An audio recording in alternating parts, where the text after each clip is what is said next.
What the hell is wrong with people?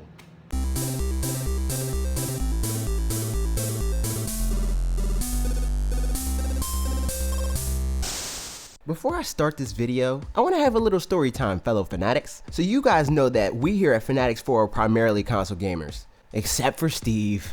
But that's why we lock him in the dungeon. These console gaming sensibilities had to come from somewhere, right? Well, for me specifically, my gaming history as I know it begins with the Super Nintendo. Now I was born in 1993, so I got into that generation right at the end, and I was pretty young when I first played Super Mario World, Yoshi's Island, and all of the other great SNES games. All of this to say, SNES in many ways shaped my gaming taste and my gameplay over story values.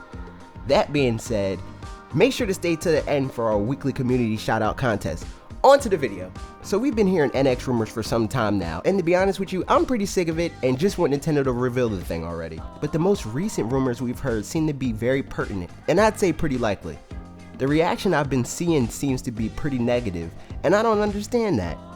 Just in case you're not caught up, I'll recap the rumors, and then we can get into the reactions. The rumor comes from Eurogamer and has been corroborated between a couple of other outlets like Wall Street Journal and IGN. The rumor states, Nintendo's upcoming NX will be a portable handheld console with detachable controllers. On the move, NX will function as a high-powered handheld console with its own display. The screen is bookended by two controller sections on either side which can be attached or detached as required. The system can connect to a TV for gaming on the big screen. A base unit or dock station is used to connect to the brain of the NX within the controller to display on the TV. NX will use game cartridges as its choice of physical media and run on Android rather than using a new proprietary operating system. The system will use Nvidia's powerful mobile processor Tegra. Graphical comparisons with current consoles are difficult due to the vastly different nature of the device. The thing that we're not entirely sure of yet is what Tegra chip in particular. If it runs a modified version of the X1 chip, it'll be closer to Xbox One in power, if not weaker. But if they use the rumored X2 chip, things could get a little bit more interesting. The X2 chip could very well place the NX higher on the totem pole, but regardless of which one they decide to go with, keep in mind that these chips use a more modern architecture than x86, so raw power alone doesn't necessarily tell the whole story. They're more streamlined in their processes, which means they can achieve more with less. Now this sounds in line with something I talked about last year. It's the Wii U, but in reverse. More accurately, it's what Nintendo fans claim they wanted the Wii U to be in the first place. That brings us to the problem I have. Gamers seem to be indecisive when it comes to Nintendo, or even worse, just crossing their fingers that Nintendo fails so they can continue on in their fanboy pillow fort bundled up with their console platform of choice, all while being able to play Nintendo's clearly superior games. Sorry, bit of a tangent. Whoa, did I just apologize for a tangent? That's a first. I say most people don't know what they want until you give it to them. That would explain all of these people begging Nintendo to fall into the status quo. They just want Nintendo to make a Me 3 watered down PC Master Race console. I think that's stupid. I also think that'll make the console space really boring.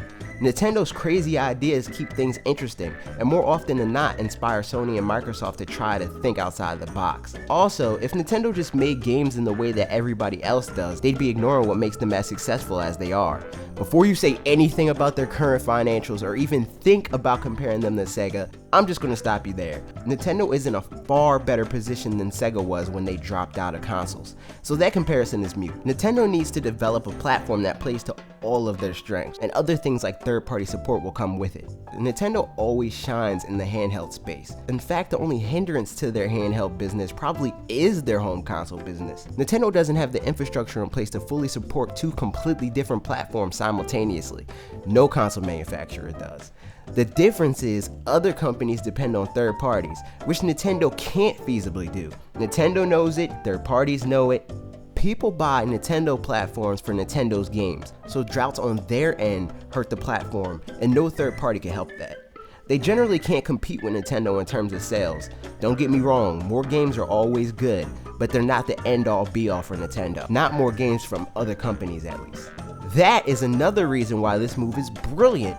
Every game Nintendo makes from this point forward could realistically run on NX, regardless of platform.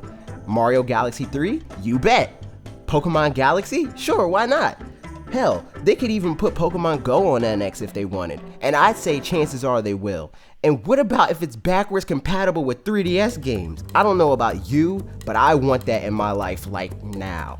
And there you have it. In summary, people are dumb and the NX rumors have "take my money" written all over them. But what do you think? Are you buying the NX? Did you buy Wii U? Let me know in the comments. Now, time for the weekly shoutout contest. What platform shaped your gaming taste? What year did it come out? And what was the launch lineup? Leave a comment explaining all that stuff and we'll pick a comment at random.